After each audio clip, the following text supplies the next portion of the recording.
This is an immortal 80s classic. It launched so many careers. It cemented Arnold Schwarzenegger as a leading man, and it made over 1,000% profit on its budget. What awesomeness is that? However, because I am a nitpicking YouTuber, doesn't stop me finding faults in this film.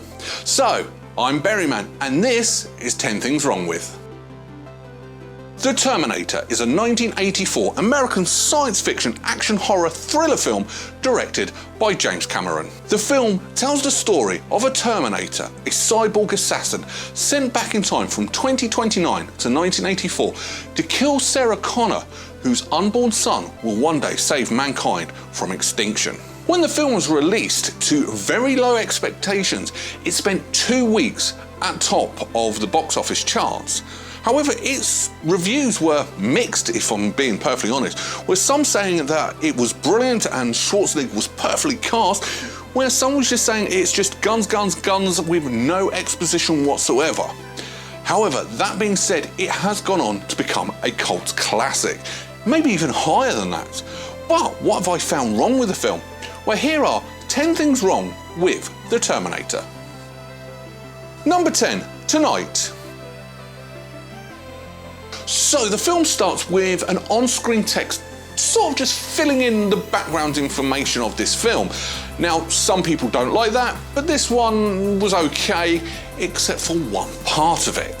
So it says that the final fight of this futuristic war will take place in our present tonight. And that's where the flaw is, because this film took place over a few days.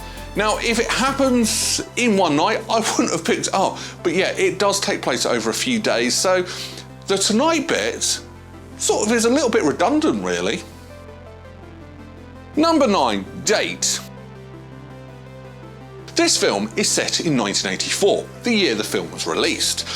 When Reese appears, he apprehends a cop asking for the date, and he says it's the 12th of May, Thursday, which it wasn't. In 1984, the 12th of May was a Saturday. However, I'm also going to stick up for this film. In 1983, the 12th of May was a Thursday, which is probably about when they wrote the script or filmed that part of it. So yes, it would have made sense. Now, I'm well aware this is nothing new, but it's still a glaring flaw, especially to somebody who likes accuracy as much as I do. Number 8, Bad Shots. So these Terminators, they are ruthless killing machines with awfully bad aim. Seriously, these guys make stormtroopers look brilliantly. You would think a machine would be able to pinpoint with auto aim straight away, but no, they take quite a few shots and miss quite a few times.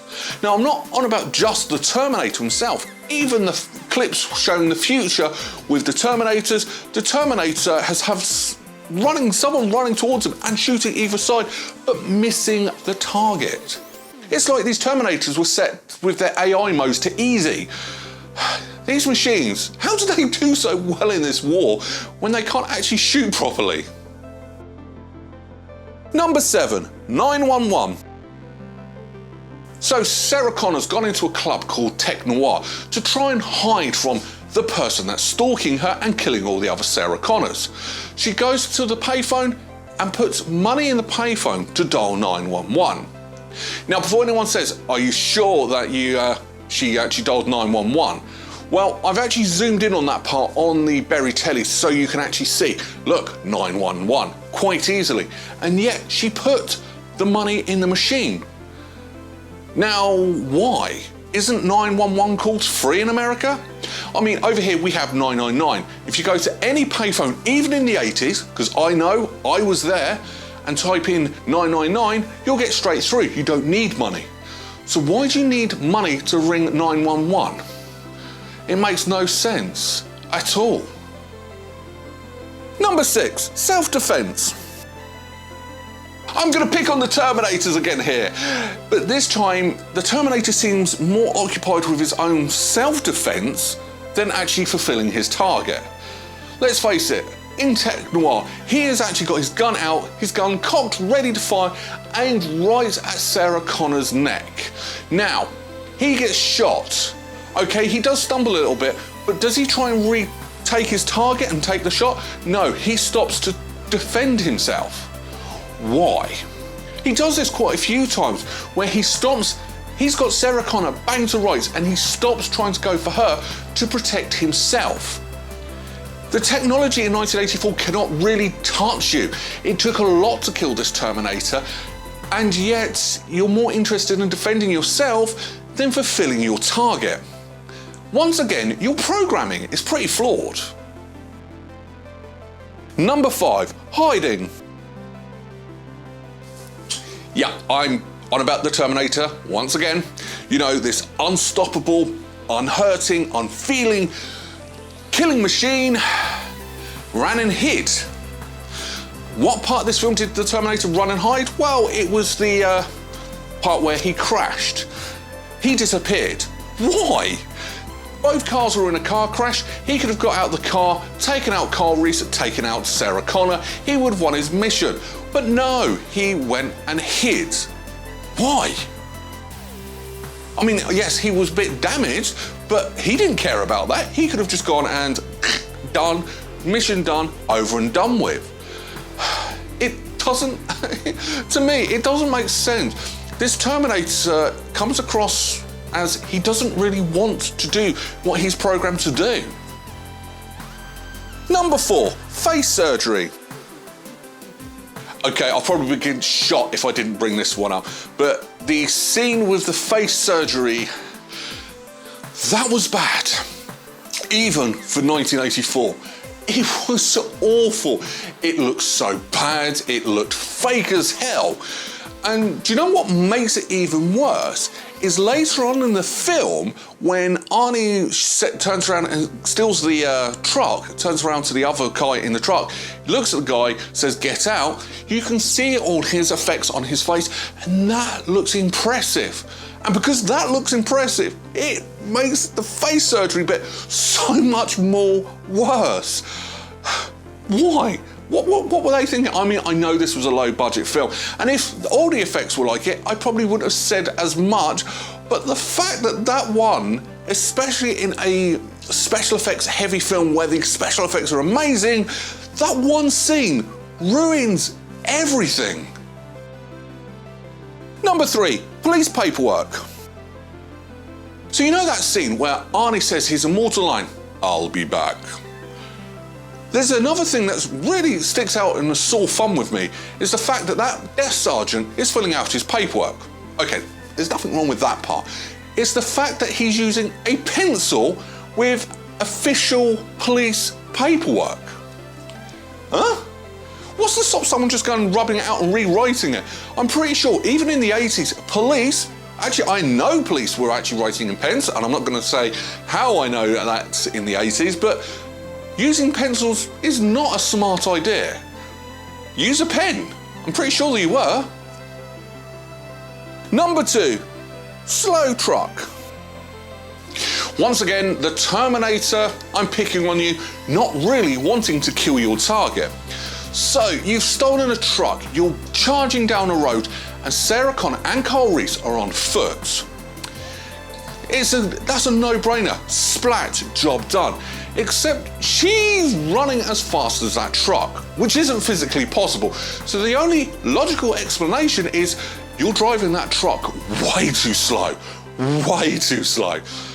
Put the foot on the gas a little bit there and speed up, and you would have won your mission. Granted, you probably still would have blown up because the dynamite in the back, but still, you weren't really trying to kill Sarah Connor, really, were you? Number 1, Burning Man. Now, out of everything I've said on this list, this one confused the hell out of me. So the tanker's exploded, the Terminator gets out of the cab, he's burning alive, he makes a few steps, he stumbles to the ground, rolls over, and you've got some impressive special effects again where the Terminator is being burnt alive. You can actually see the whole skeleton being burnt, the flames are going through the neck muscle and back out the mouth. It is awesome. Except about a couple of minutes later when he stands up, he's standing up from underneath rubble. Where did that rubble come from? Because nothing fell on him. They rolled over and you could see him, and it was like it was a second Terminator there the whole time. That was a big, big editing flaw on that one. Final thoughts. So what do I think of this 80s classic? Well, once again, I am being ultra nitpicky. There's not actually that much wrong with this film, especially for a low-budget film that certain scenes were filmed illegally. There's lots of documentation on that bit. But what they have done with that extremely low budget is a masterpiece. It's very well acted. It's a good story, and in fact that the exposition is done in such a light way, but you understood and followed. I love that. It's not exposition heavy. It's a good story. It's a good thriller story. And yes, by the exception of that one scene, the special effects are amazing. The musical score is spot on. The action is brilliantly. And yes, Arnold Schwarzenegger as an emotional killing cyborg was perfect, especially as he wasn't so keen on it when he signed on, but still, he pulled it off, and now it's his most famous role ever. You can't really say much wrong with this film. As I said, if I look at this film as a whole, there's only that one majorly thing wrong with it, which ruins the whole film, and that's that face surgery. The effects on that just ruin the whole thing. Other than that, yes, I enjoyed this film. It's a brilliant film to sit down and watch and enjoy. So what am I going to rank it?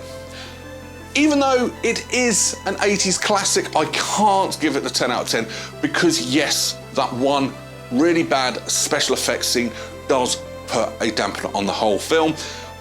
But I'm not going to be overly harsh. I am going to give this a 9 out of 10 berries. That's my opinion anyway. What's your opinion? Let me know in the comments below. On to next week. So what are we doing next week? Well, I am going to do the James Bond films. Now, I know I've already covered Casino Royale. Which one am I going to cover? Well, take a guess in the comments, but find out next week. Till then, take care. Bye-bye.